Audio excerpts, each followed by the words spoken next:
السلام عليكم، شلونكم شباب؟ شو اخباركم؟ شو احوالكم؟ رجعنا لكم فيديو جديد وموضوع جديد. طبعا على الطير الزيبرا، مو بس طير الزيبرا، يتعلق شوية بالطير الكناري. طبعا هسه تسألون ليش صورت داخل الجهاز؟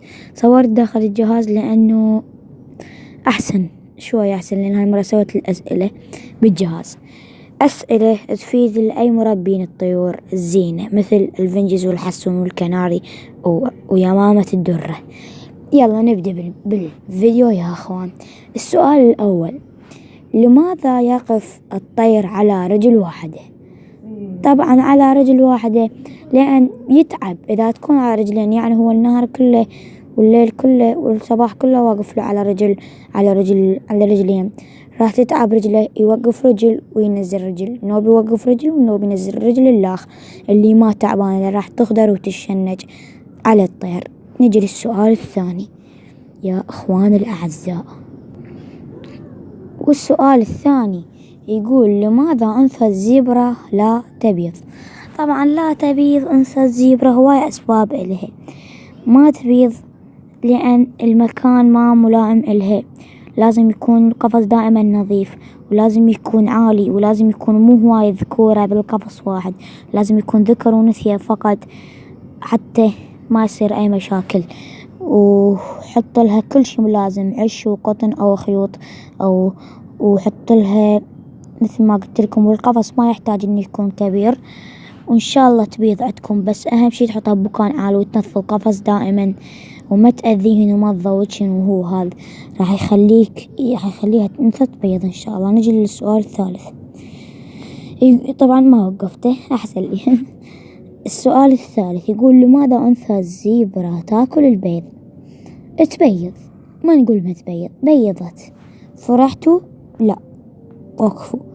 راح الأنثى تاكل بيضها. ليش تاكل بيضها؟ أو هو أسبابها، مو هو أسباب.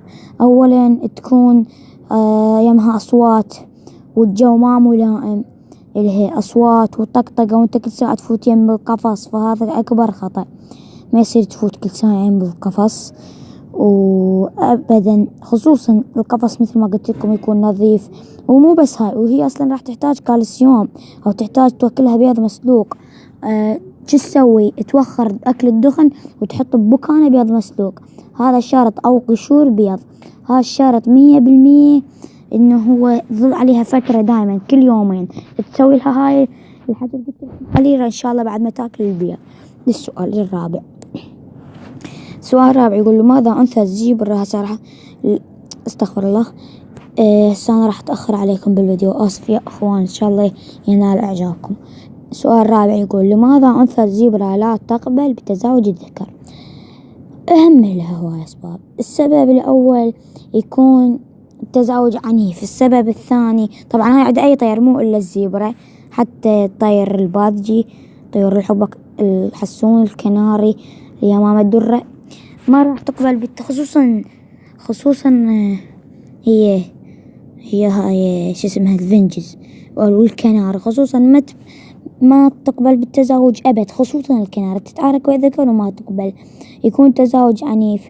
وتكون يجوز هي النثية المحل المشتري منها متزاوجة من زمان وما ترضى أي أحد يتزاوجها، أو تكون لامة عشقة بالله تدخل بالقفص ويا الذكر مالك. هو هذا السبب. نجي للسبب الخامس.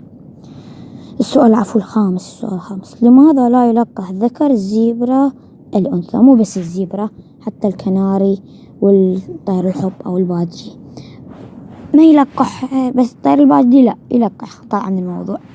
ما يلقح حاليا. يجوز يكون متزوج وغير إناثه هواي، يجوز يكون داخل بأعشاش غير أعشاشه هو، يجوز يكون النثية ما ملائمة إليه، أنت لازم تبدلها إذا ما ملائمة. يجوز هي غير فصيلة، مثلا غير طفرة وراثية، وأنت جايب له غير ذكر، فهذا ما راح تتزوجون أبد ولا يلقحها. بس إذا كانوا نفس الشيء يلقحها 80%.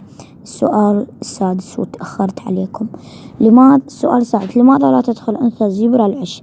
طبعا ما تدخل العش لأن هي خايفة وتكون لازم انت دايما تفوت من يوم القفص او تطقطق بالقفص او تبوع عليهن هواي او هيجي، راح تخاف هواي من العش.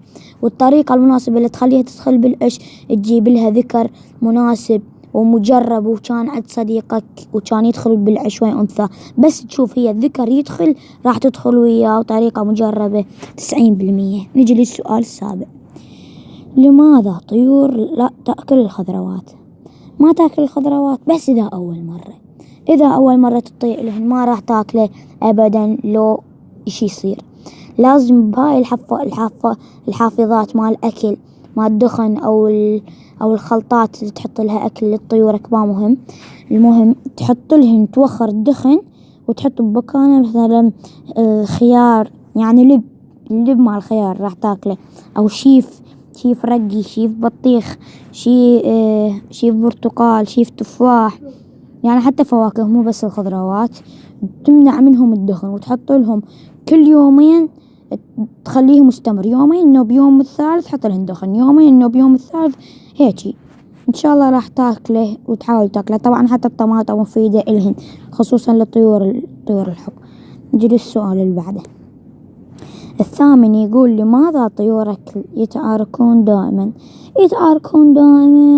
هاي شيء يعرفه اي مربي، بس المبتدئين يتعاركون إذا حاط أنت ذكرين يا أخوي، ذكرين بقفص واحد أو 3 ذكور أو 4 يتعاركون راح 100%.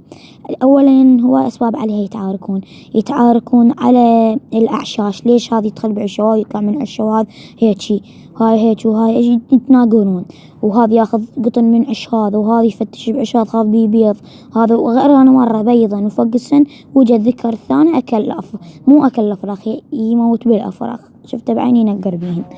فهو هذا السبب يتعاركون، ما يصير تحط، يعني إذا بيضة تصير منطقة خطر بين العش مع الذكر، منطقة خطر بين ذكر وذكر، فأنصحكم لا تحطون ذكرين بالقفص. نجي للسؤال اللي بعده، والسؤال اللي قبل الأخير يقول قبل الأخير يقول لماذا طيورك تأكل بريشها؟ طبعا هم إن شاء الله تعرفون بس المبتدئين ما يعرفون. تاكل بريشها بيها مرض الفاش أو بيها مرض القمل. شلون تقضي عليه بالثوم أو الثوم وليمون ترشه إلهن ببخاخ مثل ما صورت لكم بالفيديو السابق. هو هذا العلاج لماذا طيور تأكل بريشها. غير عندها فاش أو قمل يأذيها يجمس بالدم وهي تحك بريشها، شو تسوي المساكين؟ أتمنى تسمعون كلامي وتحطوا لهم ثوم، ترشونهم مي بثوم، نقع بالثوم جدا مفيد، حتى بالأعشاش رشوا يقتل على الفاش. نجي للسؤال الأخير وأخيرا وليس آخرا، لماذا تموت طيور بعد فترة من شرائها؟ تموت طبعا هي هم لها هواي أسباب.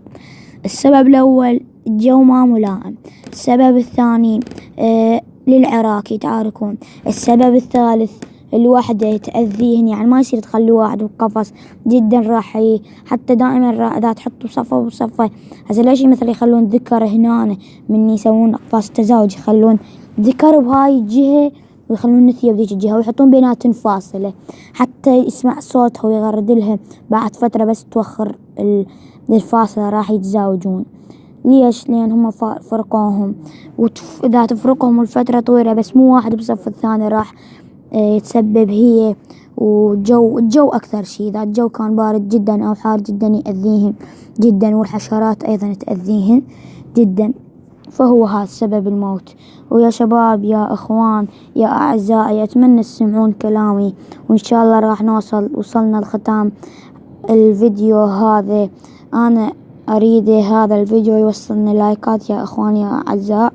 طبعا هن 10 أسئلة فقط، ما هن ذني اللي قدرت أطلعهن لكم، إن شاء الله تفيدكم. 10 أسئلة ب10 دقائق إن شاء الله. شوفوهن ذن انتم راح أخليكم تقروهن على السريع، خافوا ما انتبهتوا أنا أحكي سريع. وقف الفيديو اقروا هذا، وقف الفيديو اقروا هذا، وإذا تردون الجواب مالها تلقونه بالأخير. عيدوا الفيديو، وقف الفيديو تلقون هذا، وقف الفيديو، اقروا هذا، وقف الفيديو، اقروا هذا، وقف الفيديو، اقروا هذا، وقف الفيديو، اقروا هذا، واقروا هذا، واقروا هذا، ومع السلامة.